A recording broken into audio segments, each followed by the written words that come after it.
Welcome back to the Christianity and Business Podcast, an initiative of the Archie W. Dunham College of Business at Houston Baptist University. I'm your host, Darren Shear, and this is a show that helps Christian business leaders to integrate biblical values into business. On this episode, we're joined by Michelle Prince. Michelle helps people use the strengths and talents God has given them, which she calls seeds of greatness. Love that. To successfully lead in business and life. She is a best-selling author, motivational speaker, publishing expert, Crew Senior Leadership Initiative coach, and founder of the Performance Publishing Group. And she's helped thousands become published authors to get their message out and make a difference. Her latest book is The Power of Authority. You can't spell authority without author, she says, that helps people to get their message out and learn how to leverage it to grow their business. And she uses her foundational principles of success to help ignite their God-given gifts and create a successful and joyful business that glorifies God. And she was also the co-host of the Zig Ziglar podcast and was named his ambassador to continue his legacy. And she's working on her latest book, Shine, to encourage people to share their story. That's the acronym SHINE. I'm sure we'll find out what that stands for. Michelle, welcome to the show. Thank you, Darren. I'm excited to be here. So storytelling is so powerful. It's estimated that probably 1/3 of Jesus's teachings were through stories. About 31 of 65 of his parables were stories. Why do you think Jesus told so many stories to communicate his message? I think because we connect through story, we can understand more. Well, Jesus, I believe, spoke that way because to simplify and make complex issues understandable for the rest of us. But I also think, though, just generally speaking, as human beings, we want to learn, we want to know someone, we want to know their backstory. And when we share ourselves, our story is just who we are and the gifts and talents that God's given us. So it just connects people. Yeah. And how can storytelling in business be an expression of the Christian faith? It's huge. And even more anywhere in any business, I always say your book is your business card, or, it's your story that gets people to see what you have to offer, but especially Christian business owners. Again, going back to, whatever the business is, we do business with people we know, like, and trust, right? And so whatever your business is, people, your clients, your customers are thinking, what is it? How can I connect with this person? Do I like them? Do I trust them? Do I want to invest my time and resources into this? And when they know the backstory, when they know, why do you do what you do? Why are you so passionate about dentistry? Or, why are you so passionate about real estate?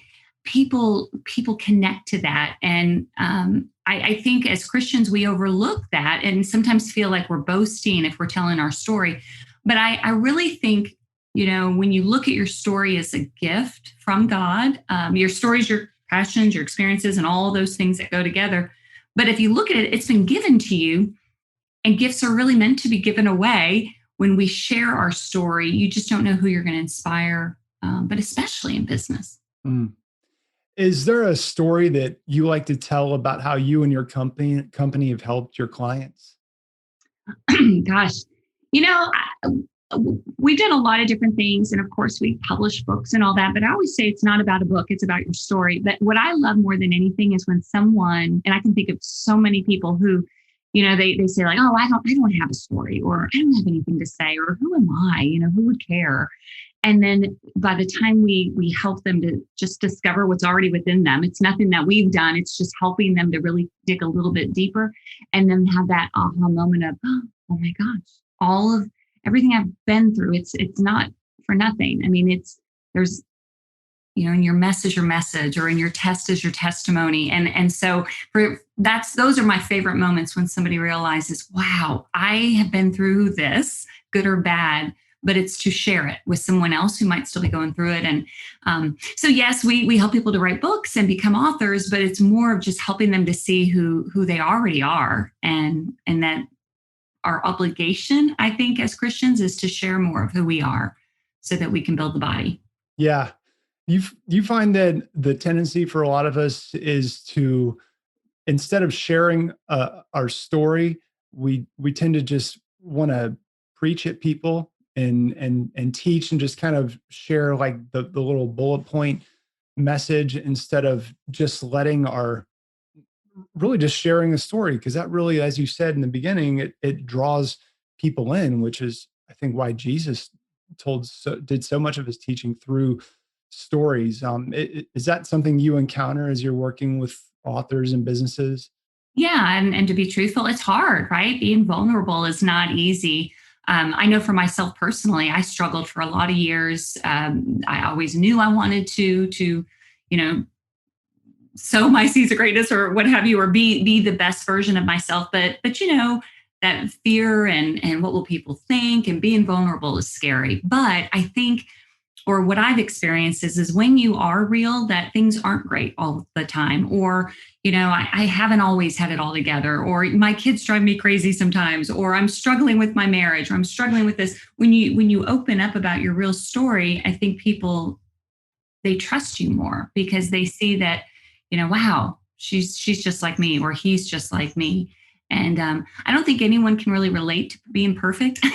We aren't Jesus. So I think when we share a story, what it does is just lets people know how, broken and imperfect we are.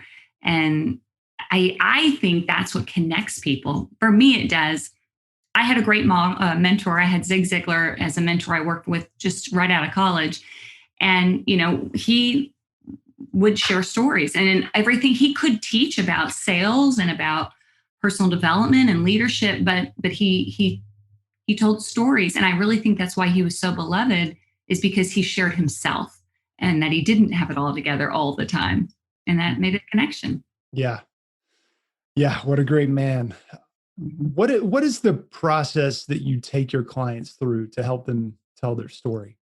So first thing is I do an exercise to help them figure out what is specifically their story. And it's and I'll share it with the audience to do this on their own, is I have them grab a pen and a piece of paper and we do a T chart. And on the left-hand side of the T, just write the word passions.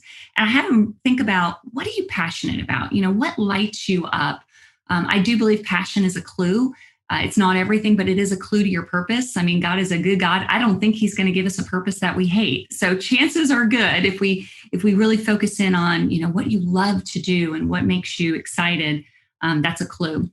And then on the right-hand side of the T is where we write experiences. So what have you experienced in life? Are you a mom, a dad? Do you run a business? Have you been in sales?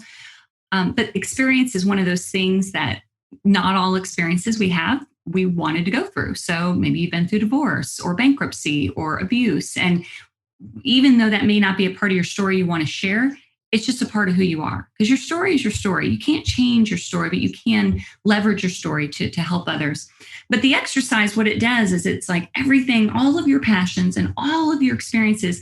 I mean, in whole, that's who you are. I mean, that's just really the core of who you are. But where the story part comes in, and for those who want to write a book, we help them narrow it down. And where can you find a connection? Where do you have something on the passion side as well as something on the experience side? And it's the intersection of the two that is a perfect book that an author wants to write because they have passion to do it. But it's also a book that others want to read because they have the credibility to share what they know on that topic. And there's more to it, but that's kind of where we start. Yeah. And you have this acronym SHINE. What does that stand for? So my next book to be published is called Shine Through Your Story, and it is an acronym. And the whole book is based on Matthew 5:14 through 16, which I'll paraphrase, but a city on a hill cannot be hidden. And that as Christians, what that means is that we can't hold all of what we know and all that we've learned and all that we have to share with someone else to help make a difference in their life to ourselves. I mean, that's not why God gave us these experiences, these passions and gifts. So the book is all about recognizing that. So first, S stands for Sow Your Seeds of Greatness. And it's based on a quote by Zig. Man was designed for accomplishment, engineered for success, and endowed with the seeds of greatness. And I've always loved that quote. And for me, what it means is no matter who you are, no matter what you've been through, you have seeds of greatness. God's given them to you.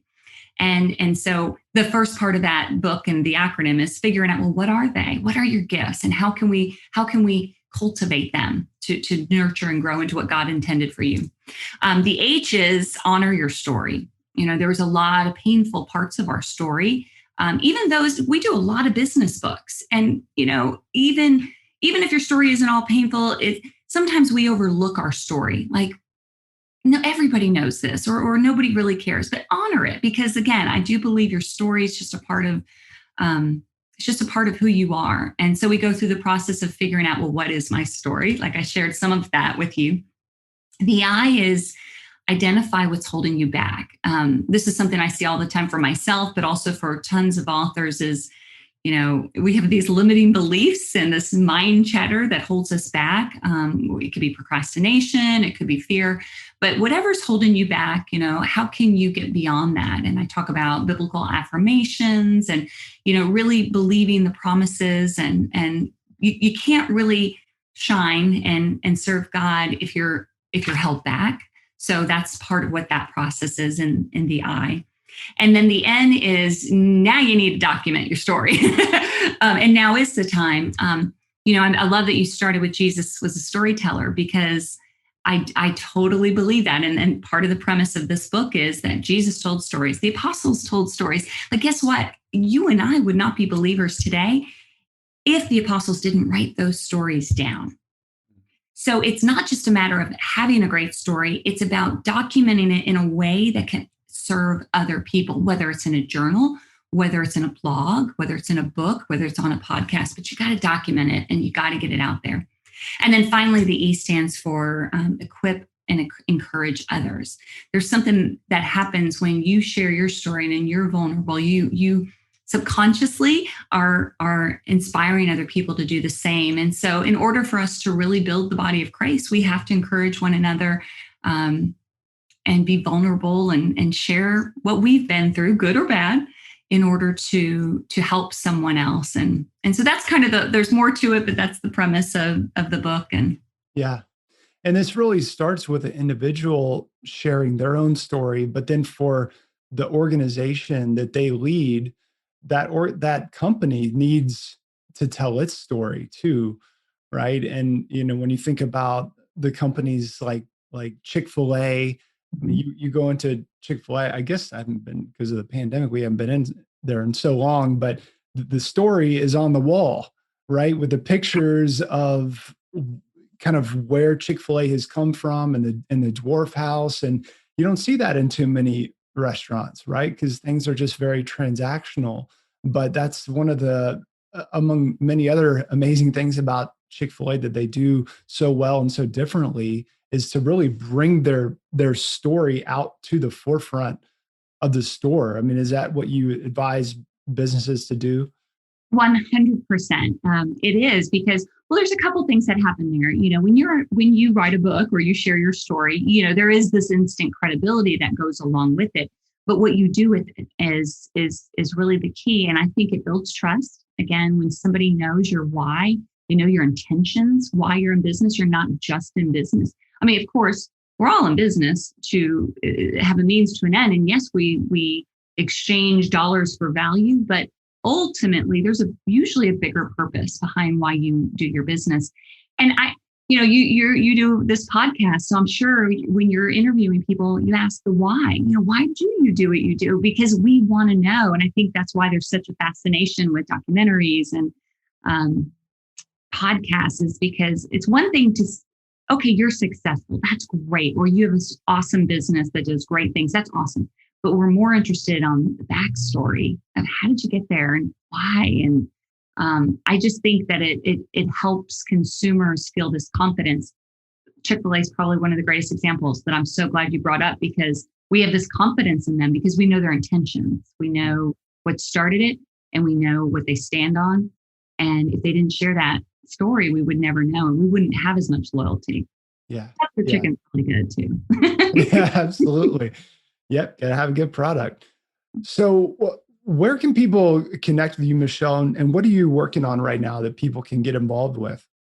Well, I'm finalizing the book Shine, and I'm working on some additional systems, coaching around that, really wanting to help people to just uncover what's holding them back. But I'm also working on some things, taking this into companies, broader than just individuals, of helping companies to see how they help their employees to really be their best self and to dream. And I, with my training background in speaking, I've been working on a lot of things in that area right now. So all under the same umbrella of, find your passion, follow your purpose, share your story, make a difference. And whether you're an individual, whether you're a business owner, or whether you're a company, as Christians, I think we all are called to help one another be our best selves and to shine. So Yeah. they could find me just michellprince.com, or I'm on Facebook, Instagram, Twitter, all those things. But reach out. I'd love to support anybody that has any questions on finding their story or just living their best life. Excellent. michellprince.com. That's where to go, everybody. Michelle, thank you for your time. Thanks for sharing your wisdom and your passion for helping people share their story today. Thank you, Darren. Thank you for having me. We hope you've enjoyed this episode, and if so, we would greatly appreciate it if you would leave us a quick rating and review for the Christianity in Business podcast on iTunes. You can get more information about HBU Center for Christianity in Business at christianityinbusiness.com. Thanks for listening, and remember to keep integrating biblical values into your business.